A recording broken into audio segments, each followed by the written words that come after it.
5 साल का आर्यन अपनी दादी को फोन पर बातें करते देखता है और दौड़कर उनके पास आता है। दादी, आप किससे बात कर रही थी? अरे बेटा, ये तुम्हारी छोटी दादी थी, यानी कि तेरे पापा की चाची। मेरी एक और दादी भी है, हम उनसे मिलने जा सकते हैं क्या? अरे क्यों नहीं बेटा, वो ना गांव में रहते हैं, इसलिए तुझे उनसे मिलने के लिए थोड़ा इंतजार करना पड़ेगा। अरे नहीं बहू, इंतजार नहीं करना पड़ेगा। अभी छोटी से बात हुई, उसकी बेटी की शादी है तो हम सबको जाना होगा। इसी बहाने आर्यन भी गांव देख लेगा। 2 साल हुए गांव के दर्शन नहीं हुए। सही बताओ तो गांव के नाम से ही आत्मा हरी हो जाती है मेरी तो। अगर ऐसी बात है माँ जी, तो आप लोग शहर क्यों आए? वहीं रहना था ना चाची जी के पास। अरे बहू, मेरी चलती तो मैं कभी यहाँ परदेश में आती नहीं। हम तो गाँवी औरत थे, गांव से बाहर की दुनिया कभी देखी ना थी। लेकिन तुम्हारे ससुर जी का कहना था कि गांव में रहेंगे तो बस खेत खलियान तक ही सोचते रहेंगे, और फिर साथ रहने पर भाई भाई के रिश्ते में दरार आ जाती है। इसलिए अपना सब छोड़कर यहाँ शहर में आ बसे थे 30 साल पहले। अब उनके साथ आ तो गई, लेकिन मेरी आत्मा तो समझो वही है आज भी। तो फिर तो बहुत मजा आएगा दादी, अब भी अपनी आत्मा से मिल लेना। मैं गांव में अपने नए दादी दादू से मिल लूंगा। आर्यन की बात सुनकर सभी लोग खिलखिला देते हैं। अगले सप्ताह सभी लोग चाची के यहाँ शादी के लिए पहुंच गए थे। सालों बाद सबसे मिलना हुआ था। सावित्री देवी की तो आंखें भीगी जा रही थी। अरे ऐसे चरण स्पर्श करोगी ताई जी के थाल में पानी लेकर आओ, पैर धुलवाओ, फिर गरम सरसों के तेल से मालिश करो, तब मिलेगा बड़ी माँ का आशीर्वाद। जी माँ जी, अभी लाई। अरे राम कली, क्यों बहू को परेशान करती है? आजकल कौन ये पुरानी रीत निभाता है? अरे जीजी, गांव है ये, आज भी यही रीति रिवाज चल रहे गांव में। हम और हमारी बहू बेटियां खुशी खुशी निभा रहे हैं पुरखों के नियम। पुराने लोग, रिश्तेदार, अपना पुराना मकान और सबसे बड़ी बात, शहर की तेज रफ्तार जिंदगी में पीछे छूट रहे आदर्शों को साड़ी के कोरों से बांधे हुए गांव की बहुओं को देखकर सावित्री अलग ही आनंद महसूस कर रही थी। शादी का पूरा हफ्ता नाचते गाते रस्में निभाते यूं बीत गया कि पता ही नहीं चला कि जाने का समय भी आ गया। घी, दूध, दही, अनाज, किसी चीज की घर में कमी तो थी नहीं, इसलिए यहाँ आकर आनंद ही आनंद महसूस हो रहा था। छोटी दादी, मुझे यहाँ आकर बहुत मजा आया। अब दादी से बोलो ना मुझे यहीं रहने दे। अरे बेटा, हमारा बस चले तो हम जाने ही ना दे, लेकिन क्या करें, उधर शहर में नुकसान हो रहा है ना काम का। अब हमारी तरह खेती बाड़ी वाले तो हो नहीं जो 2 दिन आगे पीछे चल जाए। सही कहा चाची जी, अब आशीर्वाद दीजिए। चाची के यहाँ से लौट कर आने के बाद सब अपने अपने काम में लग गए थे। सुनीता, जब से ये ऑनलाइन वाला बाजार आया है, दुकान की सेल ही खत्म हो गई है। पूरा पूरा दिन दुकान पर बैठे रहो और ग्राहकों का पता ठिकाना ही नहीं चलता। महीने भर की सेल से तो सिर्फ दुकान का आधा किराया और बिजली का बिल निकल रहा है, बाकी खर्चे कहाँ से लाऊं? क्या जी, हर महीने की 1 तारीख को यही मनहूस खबर सुनाते हो आप। कभी तो अच्छी खबर सुनाया करो।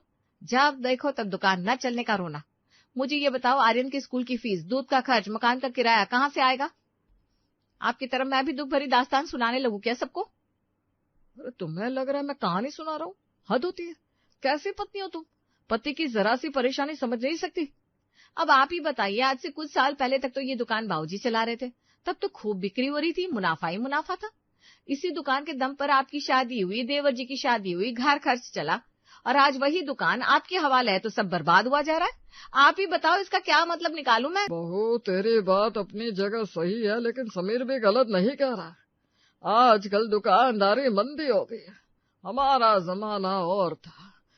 आजकल ये ब्लिंकिट, ग्राफर जैसे ऑनलाइन दुकानों ने पेट पर लात मार दी हमारे। अरे ग्राहक घर से निकलना ही नहीं चाह रहा है, सबको बटन दबाकर सामान मंगवाना है बस। रजत, मेरा काम तो बहुत मंदा है। इस महीने का खर्च तू देख ले, मेरा तो दिमाग ही काम नहीं कर रहा। क्या बात है भैया, इस महीने भी सेल नहीं हुई क्या? हाँ छोटे, कुछ भी नहीं।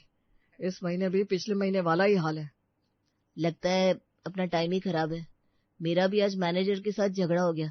मैंने उसे सुना दिया, बोल रहा था संडे को ओवर टाइम करना पड़ेगा। अरे तो झगड़ा क्यों मोल लिया तूने? जाने दे ना। अरे भैया, पहले ही रोज ओवर टाइम कर रहा हूँ, दिन के 12 घंटा काम करने के बाद कि संडे को भी ऑफिस जाना पड़ेगा? अरे हम इंसान है या मशीन? ऐसा लगता है आदमी नौकरी नहीं गुलामी कर रहा है, और ये आई कार्ड नहीं पट्टा है गुलामी का।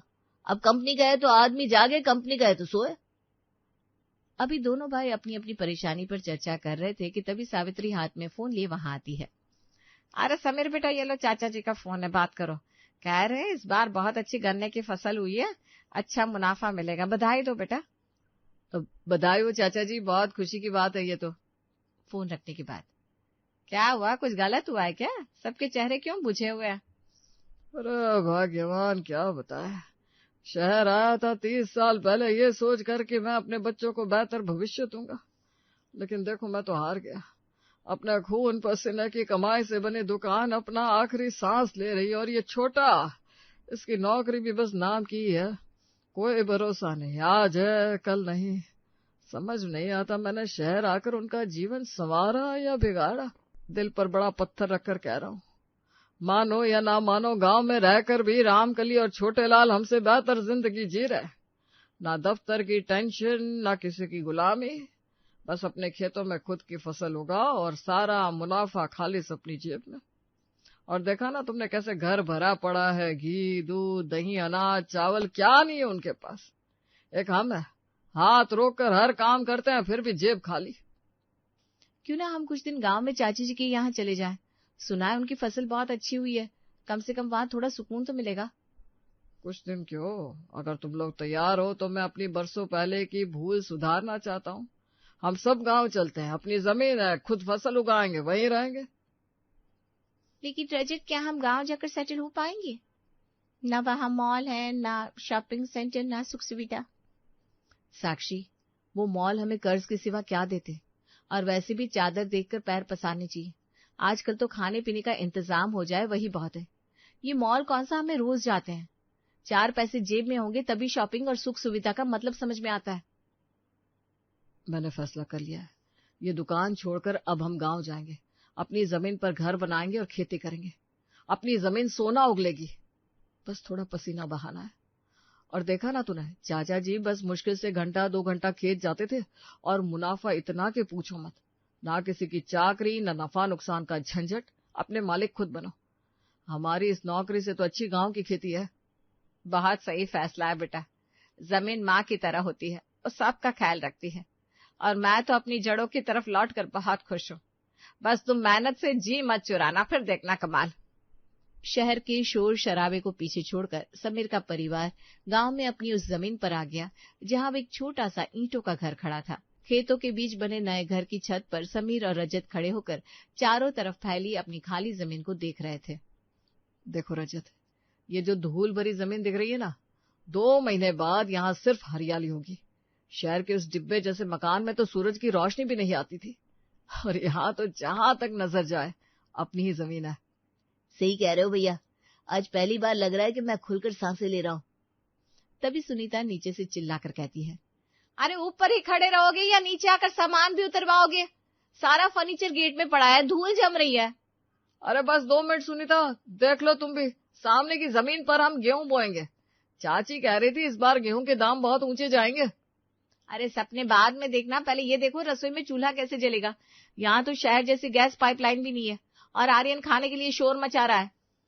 अरे बेटा, यहाँ गैस पाइपलाइन नहीं होती, यहाँ तो ज्यादातर चूल्हे पर खाना बनता है। धीरे धीरे सीख जाओगे तुम भी। अभी के लिए गैस सिलेंडर का इंतजाम करवाते हैं। साक्षी, ये बताओ कैसा लगा अपना नया घर तुम्हें? रजत, घर तो अच्छा है लेकिन चारों तरफ एकदम सुनसान है। मुझे तो रात को यहाँ डर लगेगा, कैसे रहेंगे यहाँ पर?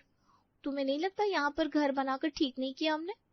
साक्षी, ये गांव है, यहाँ थोड़ा तो एडजस्ट करना पड़ेगा ना। शहर की हर सुख सुविधा यहाँ नहीं मिल सकती, और गांव में शहर की तरह दीवार से दीवार मिलाकर घर नहीं बनते। ऐसे ही घर होते हैं आधे 1 किलोमीटर पर। मुझे तो मच्छर अभी से काट रहे हैं, या रात कैसे कटेगी? लग रहा है इन मच्छरों ने सालों से इंसान का खून नहीं पिया है। आज तो सारी रात जश्न यही मनाएंगे लगता है। मम्मी देखो मुझे क्या मिला, एक बड़ा सा मेंढक। आर्यन, छी, छोड़ इसे, हाथ दो वरना बीमार पड़ जाओगे। भगवान, ये बच्चे भी ना। 2 दिन बाद, समीर बेटा, घर तो बन गया पर असली परीक्षा शुरू अब होगी।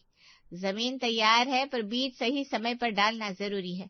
चाची, मैंने सब तैयारी कर ली है, आज ही हम गेहूं की बुआई शुरू करेंगे। भैया, अपने यूरिया और बीज का हिसाब देख लिया ना?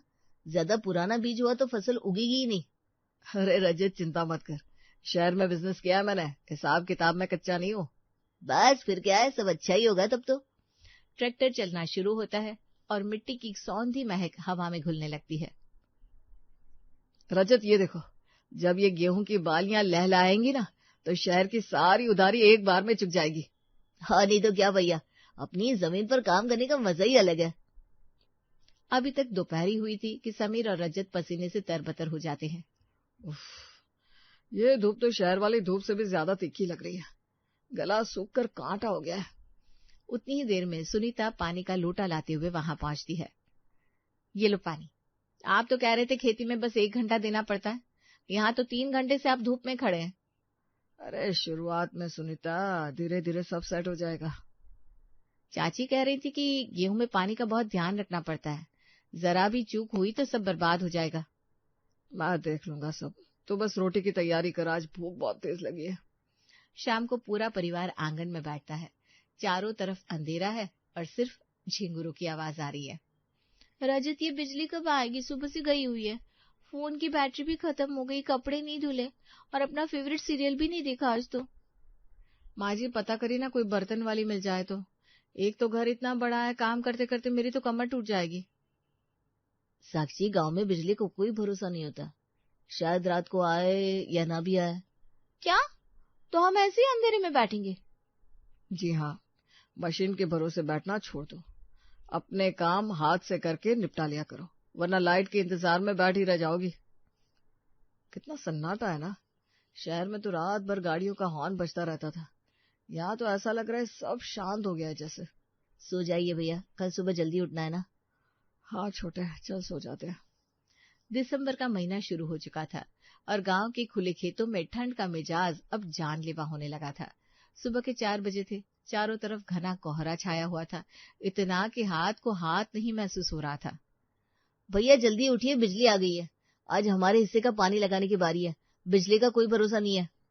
रजत 4 बजे, अभी बाहर तो बर्फ गिर रही होगी, क्या हम सूरज निकलने का इंतजार नहीं कर सकते?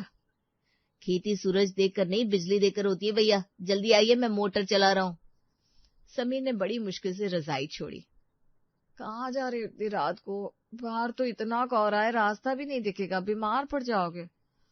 पानी लगाना है सुनीता, बिजली अभी आई है, अगर चूक गए तो गेहूं के पौधे प्यास से मर जाएंगे। पर आपकी तबीयत। समीर और रजत टॉर्च लेकर खेतों की ओर निकले। कोहरा इतना घना था कि टॉर्च की रोशनी भी कुछ मीटर दूर जाकर लुप्त हो रही थी।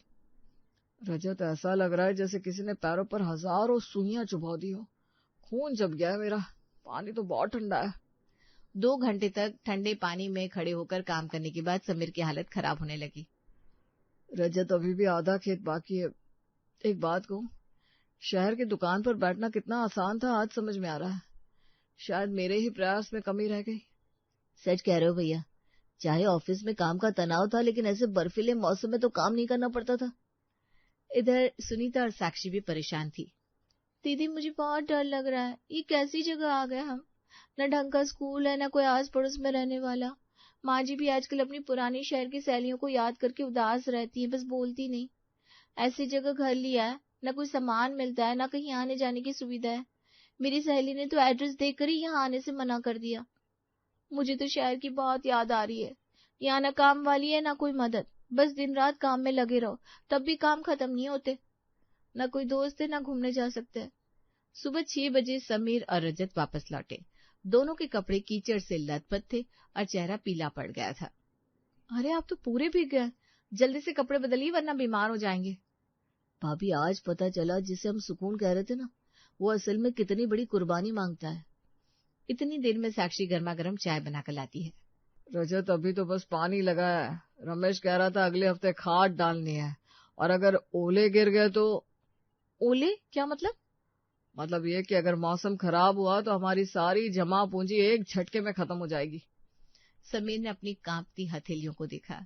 शहर की वो दुकान, वो शोर और वो भीड़ अब उसे एक मीठे सपने की तरह लग रही थी। गांव की ये सच्चाई उसकी सोच से कहीं ज्यादा कड़वी साबित हो रही थी। क्या हम सच में कर पाएंगे, या हमने बहुत बड़ी गलती कर दी है?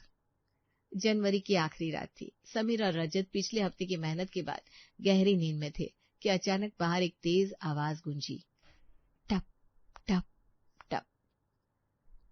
ये क्या आवाज है सुनीता? देखो तो बाहर क्या हो रहा है। अरे बाहर तो बारिश है ये लगता है। समीर खिड़की खोलता है तो ठंडी हवा के साथ पानी की बौछारें अंदर आती है। हे भगवान, ये तो बारिश हो रही है और हवा देखो कितनी तेज है। ये देखकर रजत दूसरे कमरे से दौड़ते हुए आया। भैया गजब हो गया, बाहर तो ओले गिर रहे हैं। चाची का फोन आया था, कह रही थी कि इस वक्त ये बारिश जहर है समझो। जहर नहीं, हमारी मौत है रजत। हमने 2 दिन पहले ही यूरिया डाला था, अगर पानी खेत में भर गया तो गेहूं की जड़ें गल जाएंगी। रजत फावड़ा उठा, हमें मेड़ काटनी होगी ताकि पानी खेत से बाहर निकल सके। आप इस तूफान में बाहर नहीं जाएंगे, देखिए तो सही, बाहर खड़ा होना भी मुश्किल है। अगर आज मैं घर में बैठा रहा सुनीता तो कल खाने के लिए दाने नहीं बचेंगे। समीर और रजत अंधेरे और तूफान में खेतों की ओर भागे। पैर कीचड़ में धंस रहे थे और बर्फीली बारिश हो रही थी। रजत मेड़ कहाँ है? कुछ दिख ही नहीं रहा। भैया यहाँ तो पूरा खेत तालाब बन चुका है, हमारे छोटे छोटे पौधे पानी में डूब गए।